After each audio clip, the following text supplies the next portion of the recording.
बच्चों, online class में आपका फिर से स्वागत है। हम पढ़ रहे थे कक्षा 8वीं का भारत की खोज, जिसके अध्याय 2 तलाश का पार्ट 2 भारत की शक्ति और सीमा आज पढ़ेंगे। भारत की शक्ति और सीमा, इसमें भारत की शक्ति का खोना। नेहरू जी का विचार था कि यदि भारत की शक्ति के संस्थानों और उसके पतन और नाश के कारणों की खोज की जाए तो हम पाएंगे कि यह बहुत ही लंबी और उलझी हुई एक प्रक्रिया है। प्रत्येक क्षेत्र में सर्वांगीण रहने वाला भारत इस समय तकनीक की दौड़ में पिछड़ गया, और जो यूरोप के देश थे जो कि एकदम अत्यधिक पिछड़े हुए थे, वे तकनीकी के क्षेत्र में आगे निकल गए। उनका तकनीकी के क्षेत्र में आगे बढ़ने का कारण था कि उनका विज्ञान के बारे में सचेतन होना, उनकी साहसिक शक्ति और मानसिकता, और जिसके कारण वो आगे बढ़ते गए। और इस कारण यूरोप के देशों का सैन्य बल भी बढ़ा, और इसलिए उनका इस पूर्व दिशा पूरे एशिया पर उनका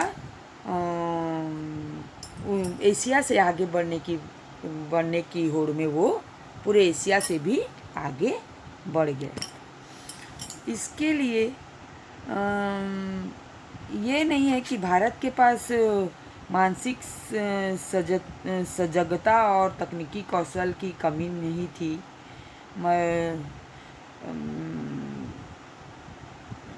कमी नहीं थी कि बाद की सदियों में इसमें कुछ गिरावट है,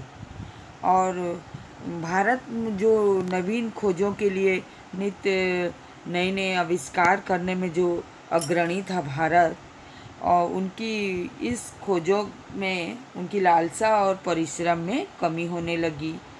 और भारत जो आविष्कार करने वाला देश था वो दूसरों का अनुकरण करने लगा, और भारत कमज़ोर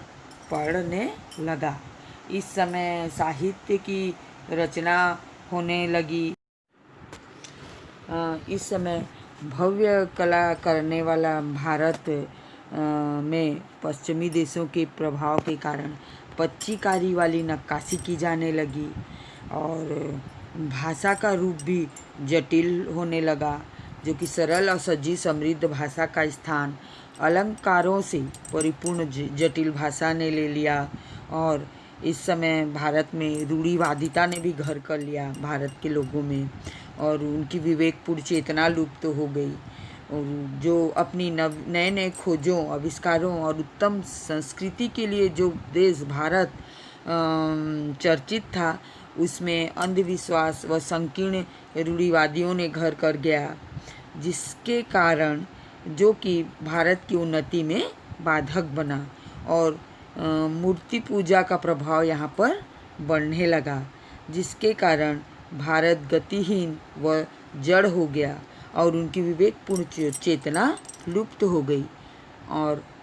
विश्व के दूसरे हिस्से निरंतर प्रगति के पथ पर आगे बढ़ते रहे। लेकिन इस बात से भी झुटलाया नहीं जा सकता कि इतना कुछ होने पर भी भारत की मजबूती, दृढ़ता व अटलता को कोई भी छू नहीं सकता था, क्योंकि भारत